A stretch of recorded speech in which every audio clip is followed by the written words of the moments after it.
auditeurs et auditrices de la Sève Coaching TV, bienvenue à cette nouvelle édition de votre hebdomadaire qui nous permet d'accompagner tous nos frères et sœurs, notamment les candidats aux examens de cette année.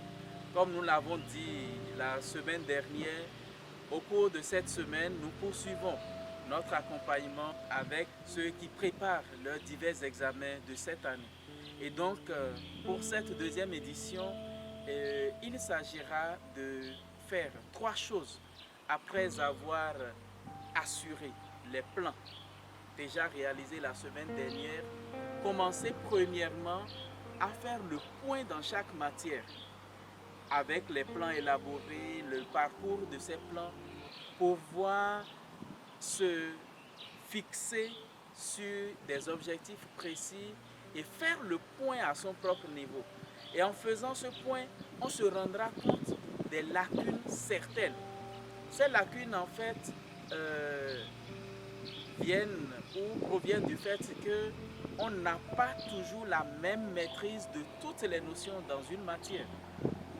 Lorsque vous êtes en anglais, vous pouvez maîtriser par exemple la règle du some, any, no, sans pour autant maîtriser toute la conjugaison des verbes irréguliers. Mais lorsqu'on se rend compte qu'il y a quelque chose qu'on ne maîtrise pas, il faut maintenant commencer à s'asseoir et faire le point. Et se dire, j'ai encore un peu de temps devant moi, comment faire pour combler ces lacunes?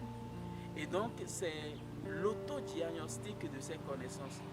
L'élève doit se dire, qu'est-ce que je ne connais pas en réalité? Il ne s'agit plus là de cacher sa nudité à la jarre d'eau, parce qu'on risque d'avoir des surprises désagréables. Donc, on commence par fixer ses connaissances et on fait l'autodiagnostic en se disant, qu'est-ce que je ne maîtrise pas et que dois-je faire pour le maîtriser?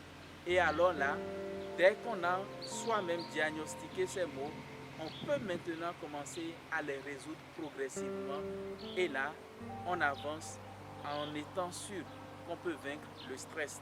Nous en parlerons dans l'édition suivante. Avec la Sève Coaching TV, un examen bien préparé est à 3/4 réussi.